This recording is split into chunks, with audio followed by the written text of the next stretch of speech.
విశాఖ ఉక్కులో స్థానికులను కాదని స్థానికేతరులను కాంట్రాక్టు పనుల్లో పెట్టుకుంటే ఉపేక్షించబోము అని తెదేపా నేతలు స్పష్టం చేశారు. ఈ మేరకు పాతగాజువాక టీడీపీ కార్యాలయంలో నియోజకవర్గ సమన్వయకర్త ప్రసాదుల శ్రీనివాసరావు అధ్యక్షతన సమావేశం నిర్వహించారు. ఈ సందర్భంగా కార్పొరేటర్లు పల్లా శ్రీనివాసరావు, గంధం శ్రీనివాసరావులు మాట్లాడుతూ విశాఖ ఉక్కును కాపాడుకోవడం కోసం కూటమి ప్రభుత్వం కృషి చేస్తూ ఉంటే దానిపైన వైసీపీ విష ప్రచారం చేస్తుంది అని మండిపడ్డారు. ఉక్కులో తొలగించిన కాంట్రాక్టు కార్మికుల స్థానంలో పొరుగు రాష్ట్రాల వారికి అవకాశాలు కల్పించడం బాధాకరమన్నారు.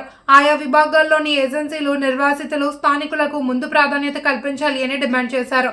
స్థానికేతరుల నియామకాన్ని ఎట్టి పరిస్థితుల్లోనూ ఉపేక్షించబోమని స్పష్టం చేశారు. నిర్వాసితులన్నా అక్కడ పనిచేస్తున్న ప్రతి ఒక్కరన్నా తెలుగుదేశం పార్టీకి కానీ, అలాగే గాజువాక శాసనసభ్యులు కానీ, పార్లమెంట్ సభ్యులు కానీ, లేకపోతే కూటమి ప్రభుత్వానికి కానీ అపారమైన ప్రేమాభిమానులు ఉన్నాయి. ఈ సంస్థ ఎన్నెప్పుడు కష్టాల్లో ఉన్నా గతంలో ఆదుకున్నది నారా చంద్రబాబు గారి నాయకత్వంలో తెలుగుదేశం పార్టీ, కూటమి ప్రభుత్వమే. ఈరోజు కూడా 14,000 కోట్ల రూపాయలు పరిశ్రమ పరిరక్షణ తీసుకొచ్చి కార్మికుల్ని, నిర్వాసితుల్ని గుండెల్లో పెట్టుకున్న ప్రభుత్వం ఏదైనా ఉందంటే అది కూటమి ప్రభుత్వం. నరేంద్ర మోడీ గారిని ఒప్పించి నారా చంద్రబాబు గారి నాయకత్వంలో, పవన్ కళ్యాణ్ గారి సహకారంతో, స్థానిక పార్లమెంట్ సభ్యుల కృషితో, పల్లా శ్రీనివాస్ గారు చొరవతో చరిత్రలో ఎన్నడూ లేని విధంగా ఒక అద్భుతమైన ప్యాకేజ్ తీసుకొచ్చి దాన్ని పరిరక్షించాం. అదే దురదృష్టమైన సంఘటన ఏంటంటే కొంతమంది అంటే వైకాపా ఇచ్చిన చిల్లరకు ఆశపడి కొన్ని వామపక్ష పార్టీలు, ముఖ్యంగా సిపిఎం, అలాగే సిఐటియు ప్రభుత్వం పైన, కూటమి నాయకులపైన అవాకులు చవాకులు మాట్లాడుతూ నిర్వాసితుల్లోనూ అలాగే కార్మికుల్లోనూ అనేక ఆందోళన కలిగించే చర్యలు పాల్పడుతున్నారు. ఇది అత్యంత బాధాకరము, అత్యంత ఆక్షేపణీయము. మేము ఒకటే చెప్తున్నాం, ఈ గాజువాకలో కాదు రాష్ట్రంలో ఎక్కడ ఎవరిని అడిగినా గౌరవ శాసనసభ్యులకి, పల్లా శ్రీనివాస్ గారికి నిర్వాసితులన్నా, కార్మికులన్నా, కాంట్రాక్ట్ కార్మికులన్నా అపారమైన ప్రేమ. దాన్ని ఎవ్వరూ చెరిపేయలేరు. ఏదో కొంతమంది చిల్లర రాజకీయాలు పాడుతూ తమ ఉనికిని చాటుకోవడానికి తప్పులు చేస్తున్నారు. అయితే కాంట్రాక్ట్ కార్మికులు తొలగించారు, నిర్వాసితులు తొలగించారని చెప్పి రకరకాల ప్లాంట్ పరిరక్షణలో భాగంగా కొన్ని నిర్ణయాలు తీసుకొచ్చారు. కొంతమంది ఇబ్బంది కలగడం అది వాస్తవమే. అయితే మేము కోరేది అంటే యాజమాన్యం కూడా మానవీయ కోణంలోనే ఈ సమస్యను పరిష్కరించాలని మరి పల్లా శ్రీనివాస్ గారు ఇచ్చిన ఆదేశాల మేరకు వారిని డిమాండ్ చేస్తూ ఉన్నాం. ఎందుకంటే ఇది మానవీయ కోణంలోనే పరిష్కరించారు. ఎందుకంటే నిర్వాసితులు భూములు ఇచ్చారు. దశాబ్దాల కాలంగా కొంతమంది కాంట్రాక్ట్ కార్మికులు కూడా పనిచేస్తూ ఈ సంస్థ పరిరక్షణ పనిచేశారు. అయితే మా ఆక్షేపణ ఏంటంటే కొంతమంది కాంట్రాక్టర్ కార్మికుల్ని గోస్ట్ ఎంప్లాయీస్గా తెచ్చుకొని కొంతమంది యూనియన్ నాయకులు అది వారిని అన్యాయం చేసి వారిని డబ్బులు వసూలు చేశారన్న దాని మీద మా ఆక్షేపణ తప్ప మేము ఎన్నడూ కూడా కార్మికుల, విశాఖ స్టీల్ ప్లాంట్ కార్మికులన్నా, నిర్వాసితులన్నా, అక్కడ సంస్థకు పరిరక్షణ పనిచేసిన ప్రతి ఒక్కరన్నా తెలుగుదేశం పార్టీకి కానీ, కూటమి ప్రభుత్వానికి కానీ, పల్లా శ్రీనివాస్ కానీ, భరత్ గారికి కానీ ప్రతి ఒక్కరికి ప్రేమాభిమానులు, దాన్ని ఎవరూ చెరిపేయలేరు. అయితే ఇప్పుడు నేను ఒకటే చెప్తున్నాం, కొంతమంది ఏం చేస్తున్నారంటే స్థానికులను తొలగించి ఇతర రాష్ట్రాల నుంచి తీసుకొచ్చి ఉపాధి అవకాశం, దాన్ని పూర్తిగా మేము వ్యతిరేకిస్తున్నాం. మా డిమాండ్ ఒకటే, ముందుగా నిర్వాసితులకి, భూములు త్యాగాలు చేసిన నిర్వాసితులకి మొదట ఉపాధి కల్పించాలి. అలాగే ప్లాంట్ను నమ్ముకొని సుదీర్ఘ కాలం పాటు కాంట్రాక్ట్ కార్మిక మొదటి ప్రయారిటీ ఇవ్వాలి. స్థానికులకి అవకాశం కల్పించిన తర్వాత ఒకవేళ ఏదైనా ఉంటే మిగతా జిల్లాలకు ఇవ్వాలి. అలాగే రాష్ట్రంలో ఏమైనా ఉంటే తప్ప వాస్తవంగా స్థానికులకి అవకాశం కల్పించాలని చెప్పేసి మా డిమాండ్. దాన్ని మీరు ముందుగా యాజమాన్యం, ఎందుకంటే చరిత్రలో ఎన్నడూ లేని విధంగా 14,000 కోట్ల రూపాయలు తీసుకొచ్చాం. గనులు ఇచ్చాం, గర్భం నుంచి ఇసుక ఇచ్చాం, రకరకాల పరిరక్షణకి కావాల్సిన అన్ని విధాల సహకరిస్తున్నారు. కానీ యాజమాన్యం వారు కూడా దయచేసి స్థానికులు, నిర్వాసితులకు కానీ, సుదీర్ఘ కాలం పాటు పనిచేసిన కాంట్రాక్ట్ కార్మికులకు కానీ మీరు మొదట ఉపాధి కల్పించిన తర్వాతే మీరు మీ కార్యక్రమం చేయాలి. మరి ఎందుకంటే ప్లాంట్ని కాపాడుకునేది వారే కాబట్టి వారికి ప్రయారిటీ ఇవ్వాలి.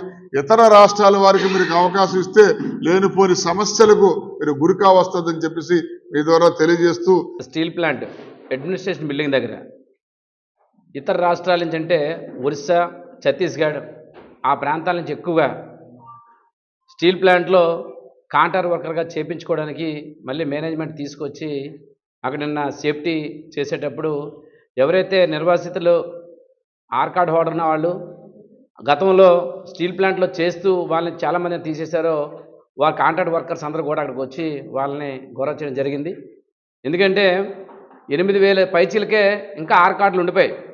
వాళ్ళందరూ కూడా స్టీల్ ప్లాంట్లో ముందు ఉపాధి కల్పించాలి. వాళ్ళు కల్పించుకుంటా ఈ గత 3-4 సంవత్సరాలుగా 3-4 నెలల నుంచి సుమారుగా 4 నుంచి 5,000 ఎవరైతే కాంట్రాక్ట్ వర్కర్స్ ఉన్నారో వాళ్ళందరూ కూడా తీపించేసి, ఎందుకంటే ఎక్కువ అయిపోయారు, గతంలోనే ఎక్కువ వేయించేసుకున్నారు, దానివల్ల మాకు అవసరం లేదు మేము తీసేస్తున్నాం అని చెప్పేసి మేనేజ్మెంటు అదేవిధంగా సీఎండీ కూడా స్టేట్ గవర్నమెంట్కి అదేవిధంగా కేంద్ర ప్రభుత్వానికి తప్పుడు నివేదిక ఇవ్వడం జరిగింది.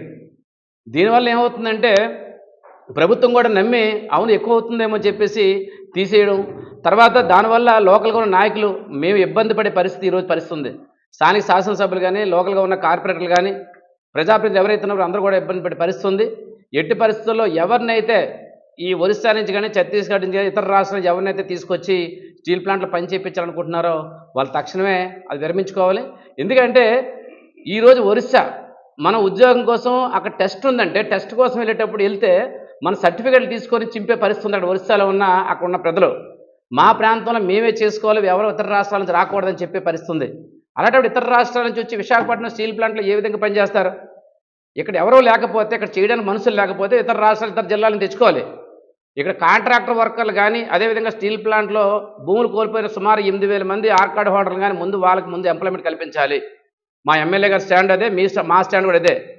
మొన్న మీ మాట్లాడే విషయంలో కూడా ఎక్కువ అయిపోయారు, మేనేజ్మెంట్ ఎక్కువ మంది నేర్పించుకుంది, వాళ్ళు కొంతమంది ఇతరత్ర పనులు చేసుకుంటున్నారని చెప్పాను తప్ప ఇటు స్టీల్ ప్లాంట్ కార్మికుల కోసం కానీ లేదంటే కాంట్రాక్ట్ వర్కర్ల కోసం వాళ్ళ మనోభావాలు దెబ్బతీసే విధంగా మేము మాట్లాడే పరిస్థితి లేదు. ఎట్టి పరిస్థితి వాళ్ళ పక్క మేము ఉంటాం. ఎట్టి పరిస్థితులు ఎవరినైతే గతంలో సుమారుగా 10-15 సంవత్సరాల నుంచి కాంట్రాక్ట్ వర్కర్లుగా ఎవరైతే చేస్తున్నారో సీనియర్లు చాలామంది ఉన్నారు, వాళ్ళందరూ కూడా తొలగించడం జరిగింది. తక్షణం వాళ్ళకి ముందు ఉపాధి కల్పించండి. ఇంకా సాలపోయినప్పుడు ఎవరైతే ఈ ఆర్కాడ్ హోల్డర్ ఉన్నారో వాళ్ళు తీసుకోండి.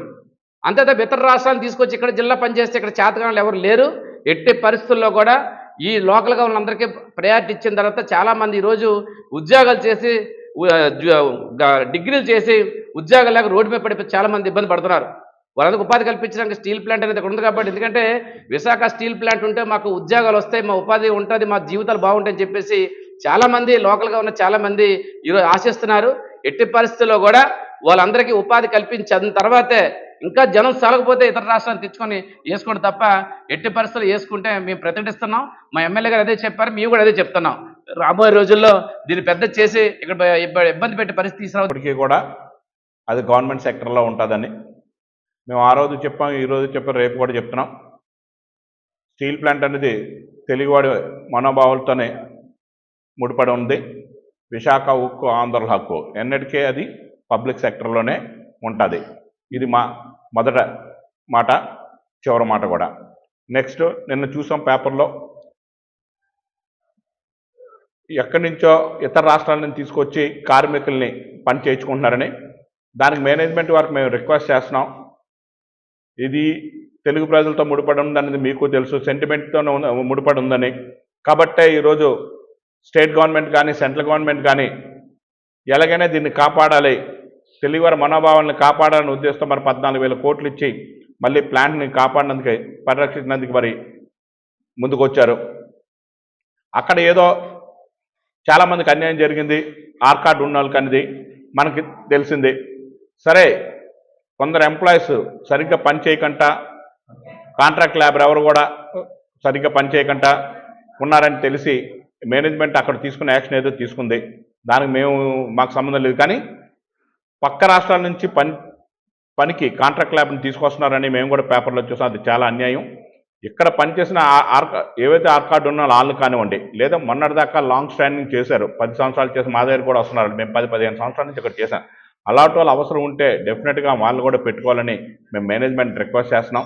ఎందుకంటే ఇది మీతో పోయేది కాదు, ఇక్కడ లోకల్లోని ప్రతి పార్టీకి కూడా ఇన్వాల్వ్మెంట్ అయి ఉంది. దీన్ని కాపాడుకోవాలని ప్రతి ఒక్కరు కూడా మరి ఆ రోజు పోరాటాలు చేశారు, ధర్నాలు చేశారు. నిరంతరం కార్మికులు కూడా అక్కడ టెంట్ వేసుకుని సంవత్సరాల కొలది అక్కడ ధర్నా చేశారు. మరి ఇలా టైంలో కాంట్రాక్ట్ కార్మికుల్ని దృష్టిలో పెట్టుకొని ఎక్కడి నుంచో ఇతర రాష్ట్రాలను తీసుకొచ్చి ఇక్కడ పనులు కల్పించడం కాదు, వాళ్ళు చేసే పని కానీ ఉంటే డెఫినెట్గా వాళ్ళని తీసుకోవాలి, ఆర్ కార్డు ఉన్న వాళ్ళు కూడా తీసుకోవాలని చెప్పి తెలుగుదేశం పార్టీ తమ ప్రధాన డిమాండ్ చేస్తున్నాం. డెఫినెట్గా కార్మికులకి ఎవరికి అన్యాయం జరగకూడదు. కాంట్రాక్ట్ కార్మికులు కూడా మరి మనకు అవసరం లేదు అని తీశారంటే ఓకే, మరి అవసరం ఉన్నప్పుడు పక్క రాష్ట్రాలను తీసుకురావడం ఏంటంటే మేము ఎట్టి పరిస్థితుల్లో దానికి ఒప్పుకోం. మేనేజ్మెంట్ ఇది ఆలోచించి తగిన నిర్ణయం తీసుకోవాలని చెప్పి మేము పార్టీ తరఫున